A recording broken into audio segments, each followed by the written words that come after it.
सुप्रभात बच्चों आज हम कक्षा 7वीं के पाठ 12 का अध्ययन करेंगे जिसका नाम है दोहे। इस पाठ में कबीर जी, रहीम जी और वृंद जी के दोहे के बारे में हम पढ़ेंगे। तो बच्चों मैं आपको ये बता देती हूँ कि दोहा क्या होता है। दोहा होता है जो 2 लाइनों में ही लिखा गया होता है और हमें हर दोहा एक नई शिक्षा देता है। कागा काको धन हरै, कोयल काको देत, मीठे बोल सुनाए के जग अपना कर लेत। कागा होता है कौवा। कौवा क्यों धन को हर लेता है, अर्थात कौवा क्यों धन की हानि पहुंचाता है और कोयल क्यों देती है। इसका अर्थ है कि लोग ये मानते हैं कि जो कोया होता है उसे बोलने से धन की हानि होती है और कोयल जब बोलती है उसके बोलने से घर में धन आता है। मीठे बोल सुनाए के जग अपना कर लेते। जो कोयल होती है वो मीठा बोलती है, इसलिए हम मानते हैं कि कोयल के बोलने से घर में धन आता है। लेकिन कागा जो है, कौवा जो है वो कड़वा बोलता है और हम मानते हैं कि कौवे के बोलने से हमें नुकसान होता है।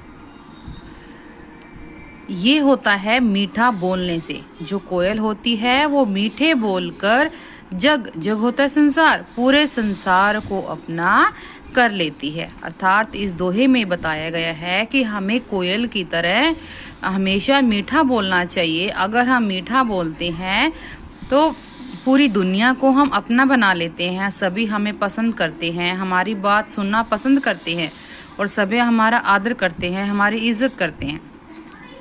तो जिस प्रकार मीठा बोलने के कारण कोयल को अच्छा माना जाता है, उसी प्रकार हमें भी मीठा ही बोलना चाहिए। साधु ऐसा चाहिए जैसा सूप सुभाए। साधु होते हैं सज्जन लोग।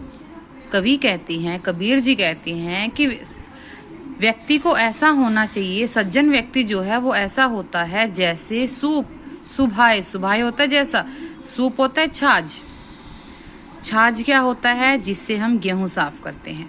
तो कबीर जी कहते हैं कि जो सज्जन व्यक्ति है वो छाछ के जैसा होता है। सार होता है अच्छे, गही होता है रख लेता है, थोथा जो चीज व्यर्थ होती है दे उड़ाए। जो छाछ होता है वो अच्छे पदार्थ को अपने पास रख लेता है और व्यर्थ पदार्थ को उड़ा देता है। जब हम अनाज को या चावल को साफ करते हैं छाछ में, तो छाछ क्या करता है, जो व्यर्थ के पदार्थ होता है उनको उड़ा देता है और अच्छे पदार्थों को अपने पास रख लेता है। तो कवि कहते हैं कि सज्जन व्यक्ति भी ऐसे ही होते हैं छाछ के जैसे। वो अच्छे गुणों को, सारी अच्छाइयों को अपने दिल में रख लेते हैं और जो बुराइयां होती है उनको अपने से दूर रखते हैं। तो सज्जन व्यक्ति के पास हमेशा गुण और अच्छाइयां ही मिलेगी, उनके पास बुराइयां नहीं होंगी, क्योंकि सज्जन व्यक्ति जो है वो छाछ के समान होता है। चाह गई चिंता मिटी मनवा बेपरवाह। अब यहाँ कवि क्या कहते हैं कि चाह होती है इच्छा, कि जब हमारे मन में कोई इच्छा ही नहीं होती, हमें कोई चिंता ही नहीं होती, जब हमारा मन बेपरवाह होता है।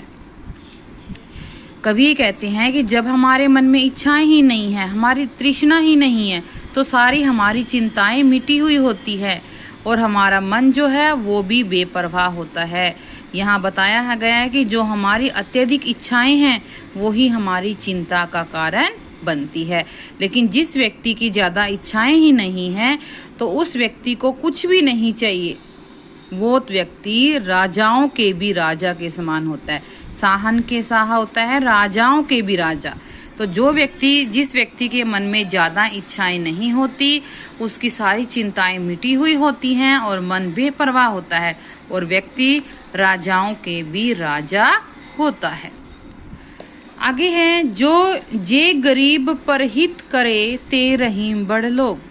अब यहाँ पर कवि क्या कहते हैं कि जे गरीब पर हित है दूसरों के हित, कि जो व्यक्ति गरीबों के हित के लिए काम करता है, गरीबों की सहायता करता है, ते रहीम बड़ लोग। रहीम जी कहते हैं कि वो व्यक्ति बड़े लोग होते हैं, बड़े व्यक्ति होते हैं। जो व्यक्ति गरीबों की सहायता करते हैं, रहीम जी ने उन व्यक्तियों को बड़े व्यक्ति माना गया है।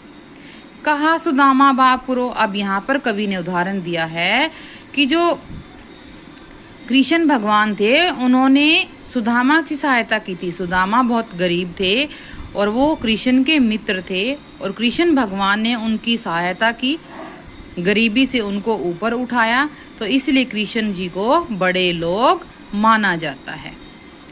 रहीमन ओछे नरन सो भैर भली ना प्रीति। अब रहीम जी कहते हैं कि ओछे होते हैं नीच व्यक्ति, कि नीच व्यक्तियों से, नरन होता है नर व्यक्ति, सो से, बैर भली ना प्रीति।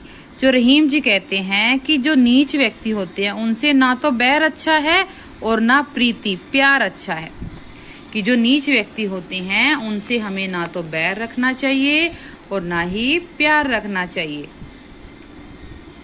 काटे चाटे स्वान के। अब यहाँ पे कवि ने उदाहरण दे रखा है कि जिस प्रकार स्वान होता है कुत्ता, कुत्ते के काटना और चाटना दोनों ही स्थितियों में हमारे लिए विपरीत होता है, दोनों ही भांतियों में हमारे लिए वो गलत होता है, हमारे लिए नुकसानदायक होता है। कुत्ता अगर हमें प्यार से चाटता है तब भी नुकसानदायक है, और अगर कुत्ता काटता है तो तब भी नुकसानदायक है। इसीलिए रहीम जी कहते हैं कि हमें ओछे व्यक्तियों से ना तो बैर रखना चाहिए और ना ही ज़्यादा प्यार करना चाहिए। हमें उनसे सही ही रहना चाहिए, ना बैर और ना ही प्यार।